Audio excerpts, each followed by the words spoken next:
1987, donc Bourguiba a été destitué, c'est Ben Ali qui a pris la suite. Donc le film, si vous voulez, a été tourné dans une période où il y avait une pseudo-liberté d'expression en Tunisie. Avec ce changement de régime, il y avait une sorte de printemps en Tunisie qui avait permis justement de parler de ce type de problème qui avait cours sous Bourguiba, la répression des gauchistes. Ah oui, parce que Bourguiba est évidemment... Exactement, donc il a fortement réprimé notamment un courant qui s'appelait les perspectivistes. Oui, expliquez-nous. Oui, donc c'est un courant d'extrême gauche, oui, là il va pouvoir en parler aussi. Donc c'est un courant d'extrême gauche qui a été très très fortement réprimé sous Bourguiba dans les années 70. Oui. Et donc l'histoire parle de cet homme qui a été emprisonné dans cette perspective-là. Ensuite, sous Ben Ali, ça a été la répression des islamistes, et on a vu une sorte de passage de témoin dans le film, dans la discussion très très chaude. Donc il y a eu un double changement. Il y avait un espoir à ce moment-là. Exactement. Donc, juste à bon, le contexte déjà local en Tunisie voulait que la fin du règne de Bourguiba était très tendue, très difficile, énormément de problèmes économiques, un président qui délirait même s'il était respecté. Et donc le changement de régime avec l'arrivée de Ben Ali a été une sorte de soulagement pour tout le monde. Et c'est ce ça s'est appelé d'ailleurs la révolution de Jasmin. C'est pour ça que les Tunisiens ne sont pas trop d'accord avec le terme de révolution de Jasmin qu'on utilise pour cette révolution. Ah bon, elle avait aussi ce nom-là. Ça a été appelé comme ça aussi par les médias français. À l'époque? À l'époque, oui. Ah ben, c'est pas... Ah bon, ça c'est... C'est pas une fleur, si on fait une autre révolution dans 100 ans, ça s'appellera aussi la révolution. C'est la fleur. La fatalité des images et des clichés. Si on cultivait des arachides, ce serait une... Donc voilà, donc vraiment il y a eu donc, le contexte international dont vous avez parlé qui était la chute du mur de Berlin.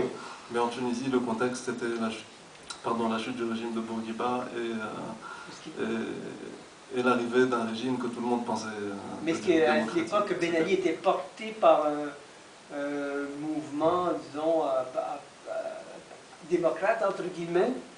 Non, c'était un putsch. C'était juste une espèce de soulagement. C'est un coup d'État. Un coup d'État, oui. Mais ça a été un soulagement pour tout le monde parce qu'il y avait une nécessité de renouveler donc, la vie sociale et politique. Ah, d'accord. Merci. Et donc le film fait référence à la répression sous Bourguiba, la répression des personnes qui étaient assimilées à l'extrême gauche. Donc c'est ce qu'on a vu dans le film. Alors, justement, est-ce que alors je me tourne vers Léla, pouvez-vous nous dire, dans quelles circonstances votre père, oui justement, ça a été évoqué, il vous en a parlé, dans quelles circonstances il avait tourné ce film? Est-ce qu'on... Ah, pardon. Oui, bon voilà, ça marche. Voilà. Le film, comme disait Mélique, a été tourné dans un moment où il y avait une vraie brèche historique. Donc en fait, juste avant, le film n'aurait pas été possible et juste après, le film n'aurait pas été possible non plus. C'était voilà, c'est quelque chose d'assez improbable. Parfois lui-même n'en revient pas d'avoir pu le faire en fait. Après, lui a été donc dans ce mouvement Perspective, donc, qui était un mouvement trotskiste et donc a été emprisonné effectivement. Il y a un peu d'autobiographie. Il y a des éléments autobiographiques d'autres pas. Je pense qu'il a dû aussi s'inspirer pas que de son vécu à lui, mais de tous les autres, parce qu'ils étaient un groupe d'intellectuels de différentes sphères, et voilà, donc lui-même a fait 5 années de prison sous Bourguiba, et donc a laissé tomber complètement la politique pendant la prison et en sortant de prison. Contrairement à ce personnage, lui, il a repris le cinéma, il avait fait des études de cinéma avant, et donc il a pu avoir une vie, et le film en est aussi un témoignage, mais donc l'existence du film, ça a été aussi parce que politiquement Ben Ali est arrivé et qu'il y a eu une petite ouverture très très courte, et puis Ben Ali ensuite a commencé la lutte contre les intégristes, parce que l'intégrisme voilà, commençait à être assez grave en Algérie. Donc les gens encourageaient ça et sous couvert de ça, voilà, la liberté d'expression commençait à être brimée et puis voilà. Et puis l'histoire se répète. Alors vous étiez ici, alors, vous avez... J'étais jeune. Vous étiez ici, mais vous habitez les villas depuis quelques années. Oui, là j'habite les villas depuis 4 ans. Alors, vous êtes vous-même cinéaste? Oui, je suis jeune. Jeune cinéaste, mais enfin, je sais que vous avez tourné, je ne les ai pas vus, mais peut-être une autre occasion on pourra le voir. Vous avez tourné un court-métrage sur le rapport, justement, quand les Français d'origine maghrébine de seconde génération par rapport à leur culture d'origine. Est-ce que je me trompe? Enfin, j'ai tourné une petite histoire autour d'un couple mixte, d'une fille tunisienne avec un garçon français, autour un peu du mariage, blanc, pas blanc, enfin un couple qui s'aime mais qui se marie. Quel est votre regard que vous portez sur votre culture tunisienne? Est-ce que vous vous sentez déchiré ou ça fait partie de votre, comment dire, de votre manière de vivre aujourd'hui? Moi, donc, je suis née à Tunis, j'ai grandi à Tunis, je suis là depuis 8 ans après mon bac. D'accord. Donc vous êtes arrivé pour faire des études de lettres et des études ensuite de cinéma. C'est très spécial le rapport à la Tunisie en ce moment parce que je pense comme tout Tunisien, on a vécu beaucoup de moments très très forts et on continue à vivre énormément de moments très très forts en ce moment.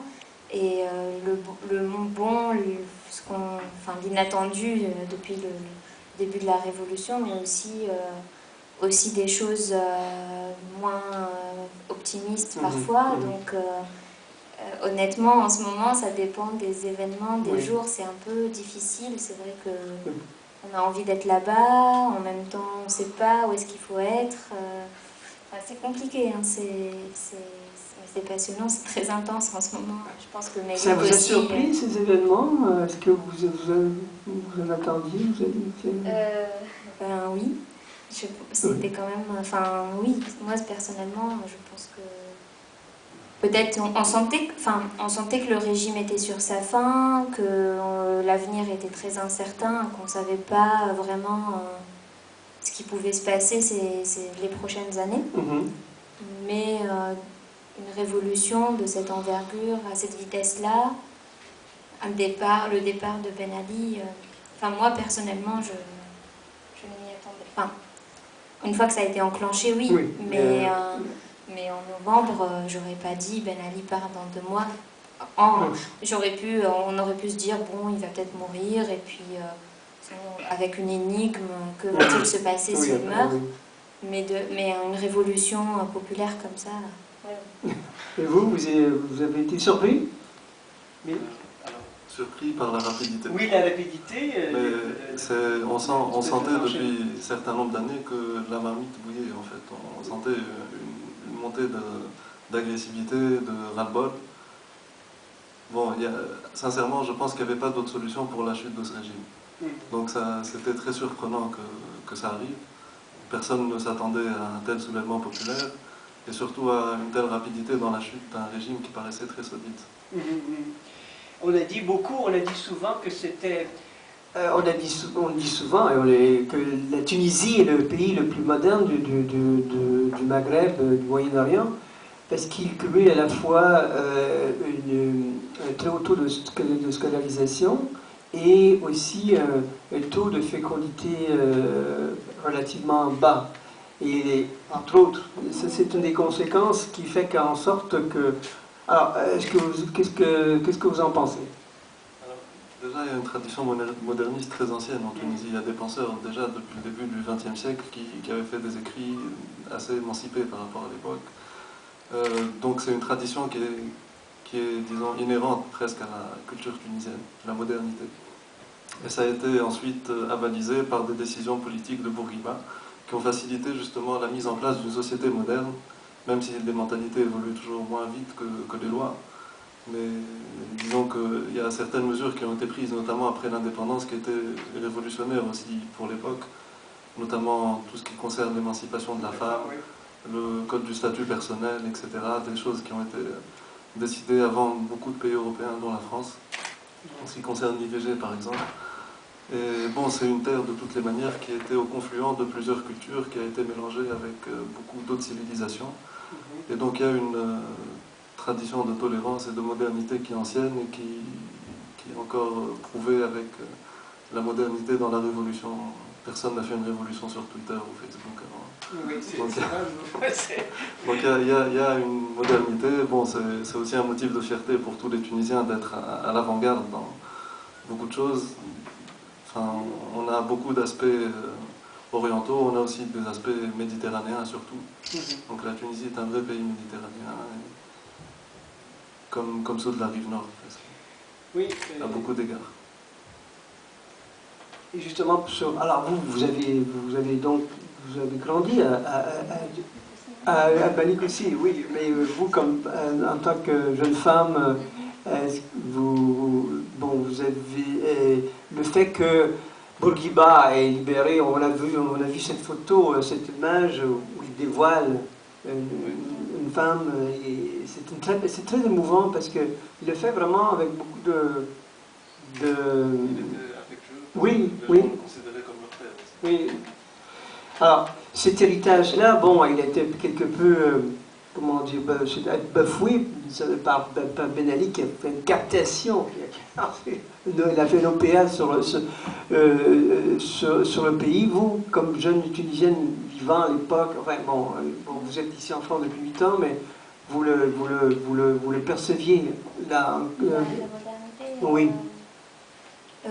Oui, à la fois, enfin, c'est vrai que la Tunisie est un pays où il y a, qui est, comment dire, assez moderne, ou extrêmement moderne, enfin, tout est relatif par rapport à ce que l'on peut penser en France, même certains débats qui ont lieu en France, on ne les a pas de la même manière en Tunisie, même par rapport au voile, même si maintenant... oui, qu'est-ce que vous en pensez justement? Comment ça a été perçu là-bas, le débat sur, en fait, sur la laïcité, sur le voile? En fait, la laïcité en ce moment, c'est vraiment le gros débat aussi en Tunisie. Donc j'ai envie de dire, oui, on est moderne, on n'est pas assez moderne encore aussi. Mais en fait, c'est très particulier parce que à la fois... Enfin, en fait, maintenant, les débats s'exportent beaucoup. Donc, oui. donc en fait, moi, enfin, le débat sur le voile, je sais plus, mais il y a peut-être 6 ans, ça a commencé. Oui. Et moi, j'étais en France, mais je venais d'arriver il n'y avait pas longtemps. Et c'était un peu absurde pour moi, parce qu'en Tunisie, le voile, il n'y avait pas de voile du tout. Et à ce moment-là, et puis il était complètement interdit dans les écoles, dans les lycées, dans les facultés, et une femme qui portait le voile ne pouvait pas garder son travail, en gros, sous Ben Ali. Donc il y avait une répression très très forte contre le voile, mais aussi il y avait vraiment une absence du voile. Donc le débat en France était très paradoxal pour moi, tunisienne, parce que je rencontrais des maghrébines, ce qu'on appelle ici les beurs et tout ça, qui me disaient mais c'est notre identité, le voile. Et moi je disais, moi c'est pas du tout mon identité, ça n'a jamais été le cas, et je n'ai aucun problème identitaire. Et donc à ce moment-là, je me disais, voilà, le voile, c'est vraiment un problème identitaire presque franco-français, voilà, enfin tel qu'il était abordé à ce moment-là. Après, maintenant, les choses ont beaucoup changé. Ce débat-là s'est importé négativement, je dirais, en Tunisie, c'est-à-dire que certaines personnes disent « Ah, mais regardez, en France, elles se battent pour avoir le voile au lycée et nous, on ne peut pas le mettre. » Alors, ça fait une espèce d'influence négative, en fait, quelque chose d'assez vicieux, en fait. Et après, voilà, le rapport au voile a complètement changé aussi ces dernières années. On a vu, nous, sur les différents... Enfin, nous, comme on y habitait, et puis on retourne quand même de manière régulière sur des longues périodes. Donc on voit tous les 6 mois, c'est comme des petits champignons qui apparaissaient. De plus en plus, le voile qui apparaissait jusqu'à les 2-3 dernières années où vraiment il y a une... Et Ben Ali a beaucoup lâché du lest en fait par rapport à ça. Est-ce que c'est une plus de liberté? Je ne sais pas, c'était tellement à la mode le monde arabe, dans les débats, tout ça. Enfin, moi, j'expliquais ça vraiment, pour moi, c'était une mode. Après, comme c'est une mode qui est quand même particulière, avec beaucoup de choses assez complexes qui se passent, donc au final, il y a beaucoup de femmes qui portent le voile, c'est pas très ancré profondément, mais voilà, du coup, il y a beaucoup de choses qui se cristallisent sur cet objet-là, et ça devient compliqué, ça devient vraiment compliqué. Une des cartes